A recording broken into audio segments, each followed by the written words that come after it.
Hello दोस्तों, स्वागत है आपका आज के इस वीडियो में। इस वीडियो में हम बात करने वाले हैं अर्थक्वेक यानी भूकंप के बारे में। आपने कभी न कभी भूकंप को या उनके प्रभावों को महसूस किया होगा। हर साल लगभग 10,000 से 15,000 लोगों की मौत अर्थक्वेक की वजह से होती है और अरबों डॉलर का नुकसान होता है। आज के इस वीडियो में हम जानेंगे कि अर्थक्वेक कैसे आता है और इसके कैसे प्रभाव होते हैं। इसके प्रभावों से कैसे बचा जा सकता है, भूकंप से बचने के लिए हम क्या कर सकते हैं, इन सारे सवालों का जवाब इस वीडियो में आपको मिलने वाला है। तो चलिए शुरू करते हैं। दोस्तों, अर्थक्वेक को समझने के लिए आपको कुछ टर्म्स को समझना होगा। जैसे कि पहला टर्म है अर्थ लेयर्स, दूसरा टर्म है लिथोस्फीयर, तीसरा टर्म है टेक्टोनिक प्लेट। आइए अर्थ लेयर्स को समझते हैं। अर्थ की कुल 5 लेयर्स होती हैं। पहला क्रस्ट, दूसरा अपर मेंटल, तीसरा लोअर मेंटल, चौथा आउटर कोर, पांचवा इनर कोर। दूसरा टर्म है लिथोस्फीयर। दोस्तों, अर्थ की क्रस्ट लेयर से लेकर अपर मेंटल लेयर तक का जो एरिया होता है वो करीबन 100 किलोमीटर तक का होता है।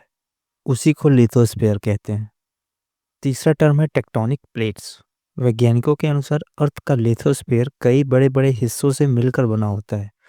उन्हीं हिस्सों को टेक्टोनिक प्लेट्स कहा जाता है और ये टेक्टोनिक प्लेट्स मूव करते रहते हैं। कहने का सेंस है वाइब्रेट करते रहते हैं। इन्हीं प्लेटों के लगातार कंपन के कारण कभी कभी ये आपस में टकरा जाती हैं, या तो एक दूसरे से दूर चली जाएंगी या फिर एक दूसरे के ऊपर नीचे खिसक जाएंगी, जिससे इनकी बाउंड्रीज या इनकी सीमाओं पर बहुत अधिक दबाव बनता है और प्लेटें अचानक से खिसकती हैं, जिससे ऊर्जा निकलती है और भूकंप महसूस किया जाता है। पृथ्वी की सतह पर जिस पॉइंट पर यह पूरा प्रोसेस हुआ, उस जगह को एपिसेंटर कहा जाता है।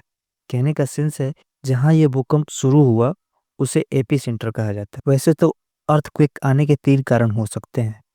पहला, टेक्टोनिक प्लेटों का खिसकना जो आपने अभी जाना। दूसरा, ज्वालामुखी विस्फोट के कारण।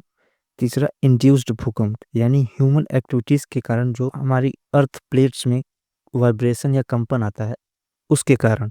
आमतौर पर ज़्यादातर भूकंप टेक्टोनिक प्लेटों की वजह से ही होता है। दोस्तों, एक जागरूक इंसान होने के नाते हमें बचे दोनों रीजन्स की वजह को समझ लेना चाहिए। इनकी वजह से भूकंप आ सकते हैं। ज्वालामुखी विस्फोट के कारण किस तरीके से भूकंप आते हैं, उसको थोड़ा सा एनालाइज करते हैं। ज्वालामुखी के भीतर मैग्मा यानी पिघले हुए चट्टानों की गति के कारण कंपन उत्पन्न होता है, जिसको भूकंप रूप में महसूस किया जा सकता है। अगर बात करें ह्यूमन एक्टिविटीज़ के द्वारा उत्पन्न होने वाले भूकंप के बारे में, जैसे कि जब बड़े बड़े बांध बनाए जाते हैं तो जलाशयों के निर्माण से जमीन पर भारी दबाव पड़ता है और पानी के भार और उसके रिसाव से चट्टानों में भी दबाव पड़ता है, जिससे भूकंप महसूस किया जा सकता है। भारत के महाराष्ट्र के कोंकण में कोयना बांध के बनने के बाद 1967 में 6.3 तीव्रता का भूकंप आया था। और इंसानों की तरह तरह गतिविधियों के कारण भी भूकंप आ सकता है, जैसे कोयले की खुदाई से जमीन के नीचे के स्ट्रक्चर में बदलाव आने के कारण भी भूकंप महसूस किया जा सकता है। दोस्तों, भूकंप कितनी तेज आया है इसे 1 से 10 के बीच पैमाने से मापा जाता है। जिससे भूकंप को मापा जाता है उसे सिस्मोग्राफ कहा जाता है। हर साल भूकंप की वजह से कई इमारतें, पुल और सड़क ध्वस्त हो जाते हैं। रेलवे ट्रैक और हवाई अड्डों को भी नुकसान पहुंचता है। दोस्तों, भूकंप की वजह से इंसानों के जीवन पर भी गहरा प्रभाव पड़ता है। लोगों के बेघर होने से लेकर पलायन होने की स्थिति आ जाती है और कई लोगों को अपनी जान भी गंवानी पड़ जाती है। कई लोगों को बिजनेस और कामकाज का काफ़ी नुकसान हो जाता है। भूकंप से होने वाले नुकसान के बाद पुनर्निर्माण में भी काफ़ी खर्चा आ जाता है। दुनिया में सबसे ज़्यादा भूकंप रिंग ऑफ फायर क्षेत्र में आते हैं। यह क्षेत्र प्रशांत महासागर के चारों ओर फैला हुआ है और यहाँ दुनिया के लगभग 90% भूकंप आते हैं। इस क्षेत्र में Japan, Indonesia, Philippines, Chile, Alaska और कैलिफोर्निया जो कंट्रीज शामिल है। हाल ही में नेपाल के बाजुरा जिले में 5.2 तीव्रता का भूकंप आया, जिससे कई घरों में दरारें आईं। हालांकि किसी के हताहत होने की सूचना नहीं है।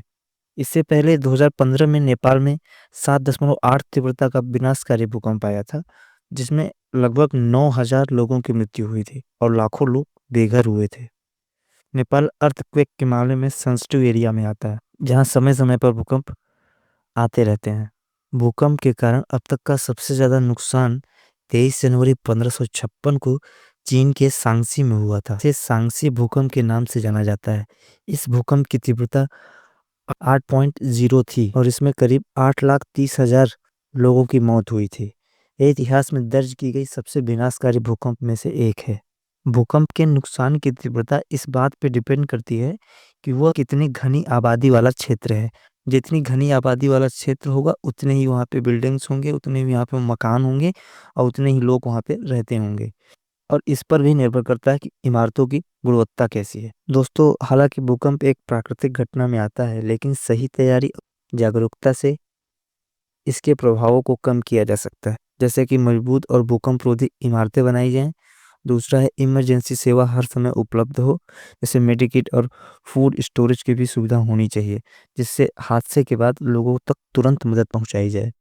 बचाव के तौर पे तीसरा काम ये हो सकता है, भूकंप के दौरान खुले स्थान पर चले जाएँ और भारी चीज़ों से दूर रहें।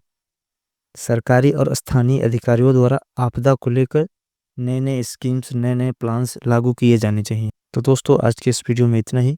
उम्मीद है आज की ये वीडियो पसंद आई होगी। अगर वीडियो पसंद आई हो तो वीडियो को लाइक, चैनल को सब्सक्राइब करें ताकि हम आपसे कनेक्ट हो पाएँ। धन्यवाद।